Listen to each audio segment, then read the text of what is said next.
Baik, assalamualaikum warahmatullahi wabarakatuh. Berjumpa kembali di pembelajaran daring kali ini. Seperti biasa, sebelum memulai pembelajaran daring pada kesempatan kali ini, marilah kita berdoa terlebih dahulu agar pembelajaran kali ini diberikan manfaat dan barokah, serta selalu bersyukur karena masih diberikan kesehatan, dan berharap semoga pandemi ini segera berlalu dan kita bisa berjumpa lagi di sekolah untuk belajar bersama. Pada pembelajaran kali ini, kesempatan kali ini saya akan membahas tentang masih melanjutkan tentang bahan lunak buatan dan jenisnya. Sekarang jenisnya contohnya yang lilin dan parafin.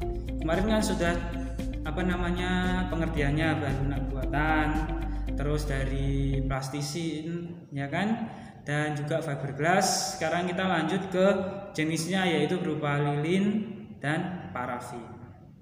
Bisa dilihat contohnya itu lilin warna-warni dan juga lilin yang modern sekarang berbentuk kaktus.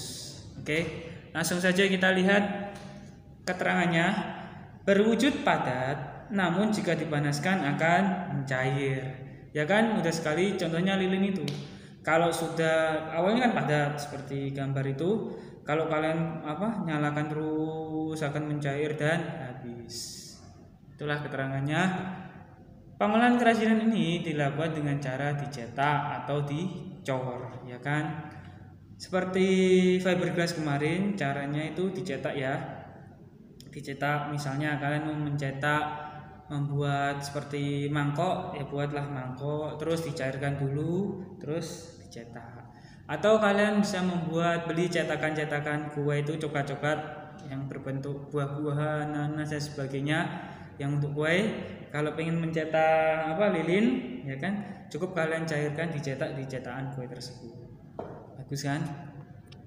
Terus lilin atau parafin dapat dicampur dengan aroma pewangi, ya kan? Di zaman modern sekarang, lilin itu nggak hanya berupa untuk sebagai penerangan saja, tapi sekarang bisa buat untuk pewangi, atau sekarang dikenal dengan nama istilah aroma terapi, ya kan? Kalau kalian ke mall-mall, biasanya di pinggir eskalator itu banyak yang jual lilin aroma terapi. Nah, inilah contohnya gambarnya lilin atau parafin seperti ini. Kan berwarna-warni, ada sumbunya. Terus ini yang modern sudah dibentuk menjadi kaktus. Kan dinyalakan ada apinya. Terus yang ini bisa dicetak dalam gelas, ya kan? Warna-warni bagus juga sekarang. Lanjut, setelah lilin parafin tadi, sekarang ada gips atau biasa kita kenal dengan gipsum. Hiasan yang ada di plafon, dinding-dinding rumah kalian itu namanya gips atau gipsum. Bisa dilihat gambarnya masih batangan seperti itu. Kalau sudah yang tengah itu sudah dicetak, diukir jadi seperti Hello Kitty. Kalau sudah diwarnai seperti bagian kanan seperti Doraemon, itu namanya kerajinan gips atau gipsum. Langsung lanjut keterangannya. Wujud kerajinan ini berupa bubuk dicampur dengan air akan menjadi adonan kental. Awalnya itu berupa bubuk ya, serbuk-serbuk biasa warna putih, terus dicampur. Kalau kalian pengen lihat cara pembuatannya, bisa dilihat di orang-orang yang membuat gips itu di pinggir-pinggir jalan itu. Ada toko-toko yang biasanya membuat gips itu.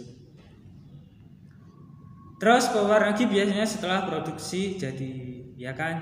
Berarti awalnya itu harus berbentuk putih. Setelah bentuk adonan dicetak warna putih, lalu diukir, terus diwarnai. Terus gips mudah pecah sehingga harus hati-hati dibuat kerajinan, ya kan? Kalau biasanya waktu kalian kecil itu biasanya setelah orang-orang bangunan toko-toko membuat bangunan rumah itu bisa sisa-sisa itu bisa kalian ambilkan, kalian dipotong-potong kecil atau dipotek-potek gini, ya kan? Nah, ini contoh gambar-gambarnya. Awalnya seperti ini. Ingat, awalnya seperti ini kerajinannya berbentuk batangan. Ini untuk hiasan rumah yang di atas plafon kalian, bisa dilihat di rumah kalian. Terus ini setelah diukir, dicetak, ya kan? habis itu diwarnai jadi Doraemon dan sebagainya. Nah, ini selanjutnya ada sabun, ya kan, yang sering kalian jumpai di mana? Kamar mandi, ya kan. Mereknya Gift boleh, selain Gift juga boleh. Ingat, ini namanya sabun. Sabun ada dua, sabun batangan seperti ini dan sabun cair. Yang digunakan untuk praktek yang sabun batangan seperti ini. Oke. Nah, ini berwujud padat sehingga dapat langsung diukir saat padat. Ingat, sabun batangan seperti ini, ya kan, itu mudah sekali diukir, ya kan, padat. Kecuali jangan sampai kena air. Dia kena air akan sulit, akan habis malahan. Kalian gunakan untuk mandi malahan, ya kan. Dapat diparut atau dihaluskan dibentuk seperti floor clay. Ingat, ini juga bisa dibentuk seperti floor clay. Yang seperti adonan tepung kemarin waktu kalian praktek diparut, nanti kan jadi kecil-kecil lembut, dicampur adonan, ya kan, diwarnai jadi floor clay. Terus sabun yang didiamkan akan mengeras. Ingat, sabun didiamkan saja, dibiarkan itu akan mengeras. Kecuali kalau sabun dikena air atau dimasukkan air yang banyak akan habis atau hilang. Ya, inilah contohnya. Boleh pakai merek Gift seperti ini, ya kan, mereknya Gift, lalu diukir, ya kan. Boleh sabun lainnya. Kenapa Gift? Ingat, sabun Gift itu sabunnya yang paling agak banyak, agak bulat seperti ini. Kalau Lifebuoy itu sedikit kotak kecil, apalagi Nuvo lebih kecil, ya kan. Maka sarankan harus beli yang Gift, murah kok, cuma 3.000 atau 2.000-an. Nah, ini contoh-contohnya setelah diukir, ya kan, membentuk ini? Seperti burung hantu, ya kan? Atau seperti lihatlah seperti gambar di bawah ini. Terus ini kalau yang lebih pro lagi, lebih profesional itu memakai ini alatnya. Alat ukirnya, ya kan. Kalau di makanan pengolahan itu namanya seni carving. Biasanya buah di carving, dibentuk-bentuk. Itu ada alatnya, pisau-pisau khusus carving ada sendiri. Bisa dilihat di contoh gambarnya berikut ini.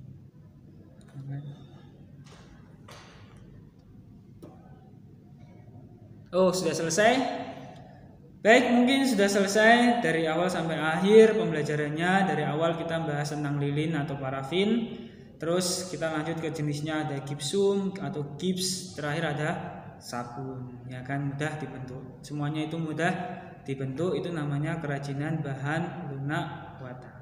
Nah, sekarang tugasnya seperti biasa, sebutkan contoh nama kerajinan dari bahan lilin atau parafin, gips atau gipsum, dan sabun minimal 6. Seperti biasa contohnya 6, ya kan. Buat tabel seperti ini 3, terus ke bawahnya 6. Contohnya kerajinan parafin membentuk lilin kaktus.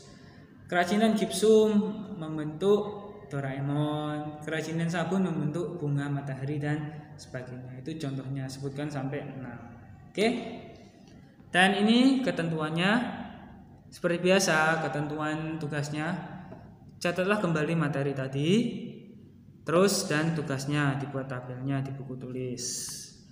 Tulis pada buku tulis, difoto, kirim ke Google Classroom. Jangan lupa tulis nama nomor absen kelas pada buku tulis, nama nomor absen kelas pada komentar Google Classroom biar saya mudah mencatatnya. Terus tugas dikumpulkan paling lambat seminggu dari sekarang. Ingat, tugas dikumpulkan seminggu dari sekarang.